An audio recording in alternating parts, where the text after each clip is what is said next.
We're in Qatar, therefore we behave as people in foreign countries should behave, as we would expect them to behave if they came here. Let's discuss some of this morning's stories with the author and barrister Hashi Mohammed. Morning, Hashi. Good morning, both. And the former MP for Maidstone and the Weald, Ann Widdecombe. Good morning, Ann. Morning. You can join the conversation too by texting 87222. Start your message with the word Times. You can tweet at Times Radio or email studio@times.radio. Gareth Southgate has confirmed that England players will take the knee in a stance against racism before their World Cup matches. But there are doubts as to whether England captain Harry Kane will wear the One Love armband, which promotes diversity and inclusion, over concerns that this may earn him an immediate yellow card. FIFA don't want him to do it. They may well be bowing to the pressures coming from the Qataris as well in this regard. And what do you think that... what do we make of the World Cup anyway? Do you think the World Cup should be in Qatar? But if it is in Qatar, should Harry Kane and Gareth Bale be allowed to wear a One Love armband there?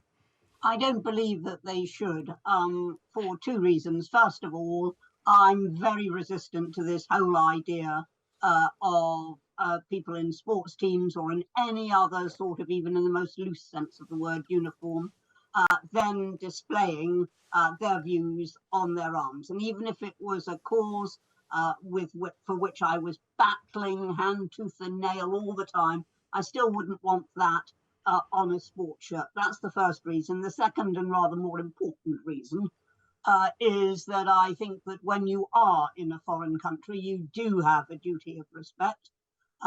Whether the decision to have this in Qatar was right or wrong is a different question, but it is so. We are where we are. We're in Qatar, therefore we behave as people in foreign countries should behave, as we would expect them to behave if they came here. But we're not saying that they should go and break all the rules in Qatar. We're not saying they need to go and not behave in a way that would fit in Qatar. They're wearing a sign that shows a political belief that's different to a political belief in Qatar. That's a slightly different thing, isn't it?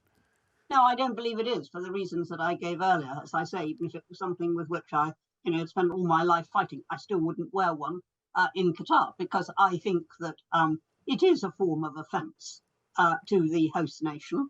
You are demonstrating against them. I mean, if you actually look at the Chinese Olympics, we had a very successful Olympics in China, despite the fact that we had enormous doubts about the Chinese regime. It is a question that we cannot always impose our views on other countries, and there are better ways than doing it than trying to put their backs up.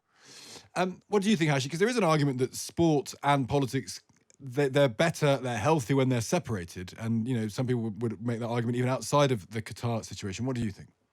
Well, with all due respect to Anne, that was complete and utter nonsense. You should do what you like when you're playing a football game to show respect to whatever cause you're interested in. They are taking the knee because of the appalling racism that we have seen dished out to these players for a significant amount of time.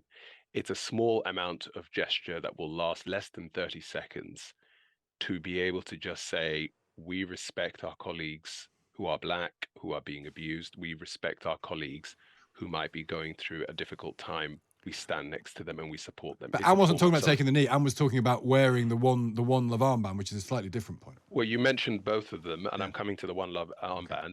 The One Love armband, same principle. It's about showing solidarity. Now, that's the first point. I do think they should wear it. The second point, I might be a little bit closer to Anne, but I'm not in any way in agreement, which is about respecting the country that you're in.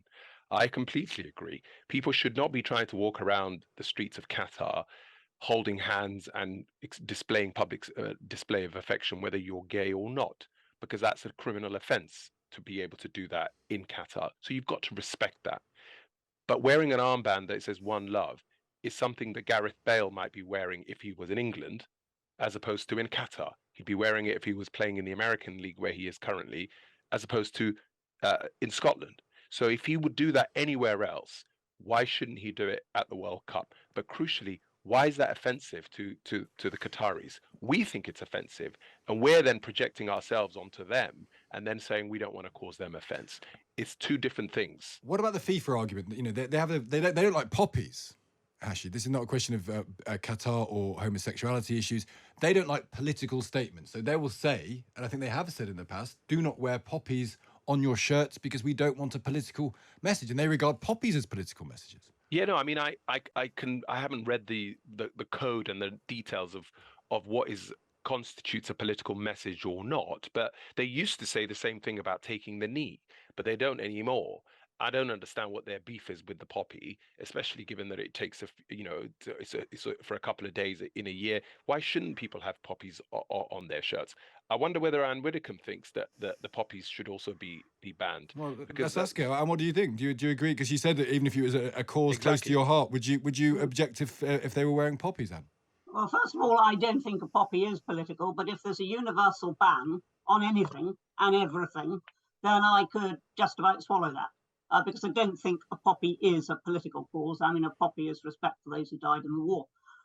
But if there is a total ban, as I believe that there should be on any symbols at all, on your actual strip, if there is a ban on that, I would respect it.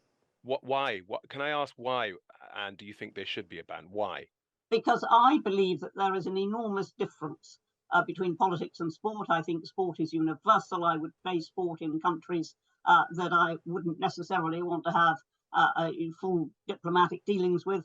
I think sport is universal, but the instant that anybody can start displaying their own views on their arms, no matter what those views may be, I just think you have a certain amount of chaos. Well, and there's, for example, a lot of the Brazilian players, a lot of the players who play football in England are extremely religious.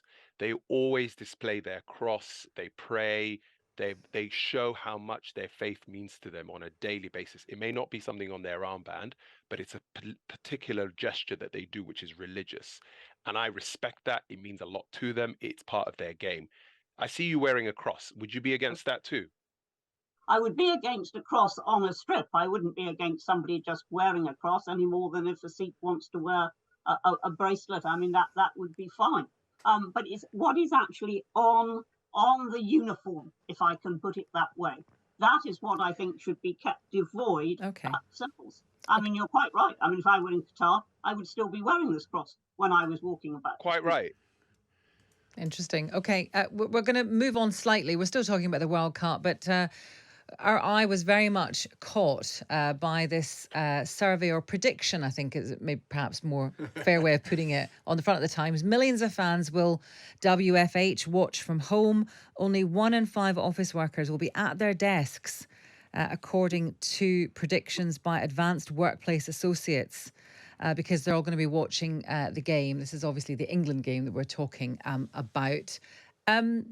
Hashi, I don't know what your own kind of afternoon habits are going to be today, but do you think it's a bit, I mean, it's a prediction, but do you think it's a bit much, really? I'm a huge, Asma, I don't know if we share this, but I'm a huge football fan. I am an extremely huge football fan. And one thing I'll tell you is I remember school being stopped in 1998. School being stopped in the middle of the day for us to watch England against Tunisia. Yeah. And we didn't do that in Glasgow, but it's all right. I loved it. I absolutely loved it. And it's one of those abiding memories that seared in my mind, Paul Scholes scoring that goal. So I think in schools, at least, if England progress, it should be stopped, and because that's a moment for these. So should they be watching all the group games as well? I don't know about the group games. Okay. I think once we get through the group games, fair enough. But work-wise, I have a slightly different view. We are having a massive productivity problem. Yes. We are going through a major recession. Yeah. I don't think it's a good idea for people to be, staying away from it. But how are you going to control it? People are going to watch it on their phones. Well, no, we're going to get Stig Abel to patrol everyone's workplaces. I am willing to do that. Or maybe Ann Widdecombe. I don't know. We might deploy Ann Widdecombe. Ann Widdecombe, do you think people should be taking time out of their busy work schedules today to watch football? Well, let me say right away that I'm the worst person to ask about this because I don't know the first thing about football. I haven't any interest. And then, like Hashi, I won't be glued unless it's an actual final of England versus Wales or something like that. Oh my goodness! But what about the productivity? What about the productivity point? Sorry. What about the productivity point that Hashi was making? Yes, I was about to address that. But I do think, I mean, if people are working from home, then fair enough, they can organise their days so that they're not working at that particular time. But if you're due in the office, I'm afraid I think you should be in the office. And my memory goes back to 1966 and the World Cup. My memory goes back that far. And I do understand that this is something that people want to watch. But in this day and age, you can record everything. You can watch it anytime. What about school? What about schools though? Because we had a head teacher on, and he said he's not going to stop the football. He said education's more important, Hashi. I mean, and he weighed it up and down, and he said education was more important. What do you think of that? Anne? He's only counting what can be counted. That's a bit deep. He also made the point, Hashi, though, that they didn't do it for the women's Euro, so why should they do it for the men's World Cup final? Well, that's his fault, not that's his fault. Yeah. Well, he missed the opportunity. He can't, put a ex post facto rationalisation on that. Okay, Sorry to be using Latin. No, we got a barrister on. We expect that from you. Go on, Anne. Schools, should schools show it or not? No, of course not. As I say, you can record anything these days. And, I have visions of the school shutting and everybody watching it live. And then all the dads come home from work and they want to watch the recording. So the kids see it twice. No. I mean, come on, let's be sensible. Education is more important, vastly more important. There we go. Well, there was moments of mild agreement there, but let's not push our luck.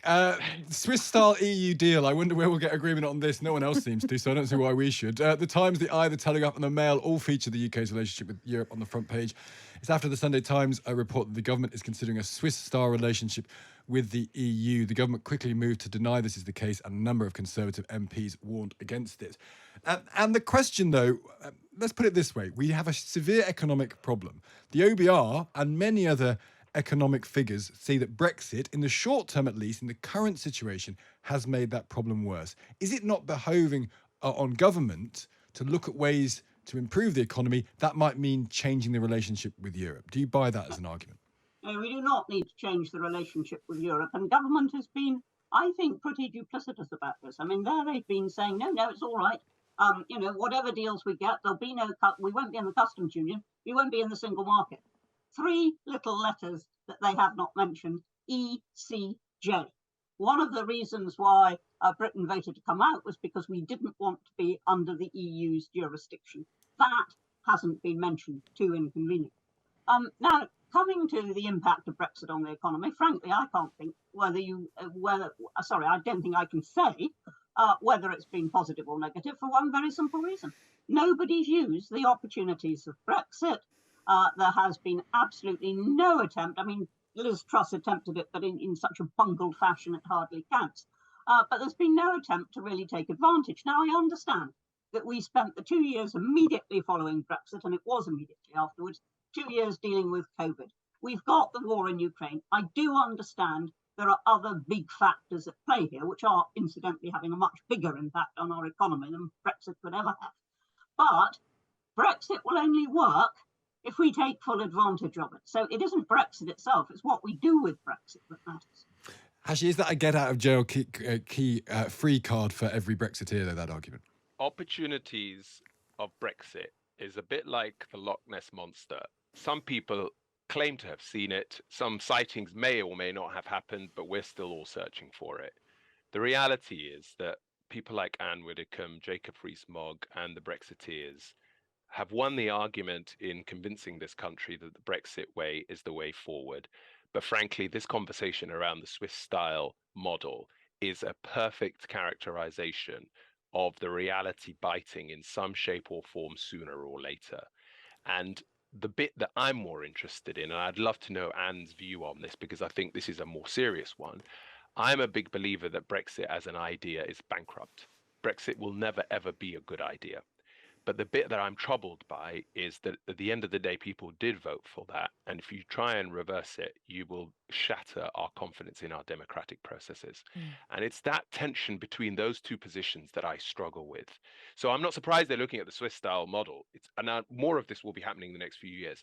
But what does Anne think about that tension between those two positions if she was to accept my proposition that Brexit is not a good idea, and the fact that we can't overturn the decision that was made by people? That's the bit I'm interested in, if I may ask Anne that. Well, you may ask me, but I'm not going to accept your premise. I mean, that question is only valid if I accept the premise that Brexit isn't a good idea. Now, I think Brexit is an excellent idea. Just a few of the advantages. We're sovereign. Now, I was a minister for 7 years. Yeah, but sovereignty doesn't pay the bills. Let me finish, please. You had a good go and I didn't interrupt you.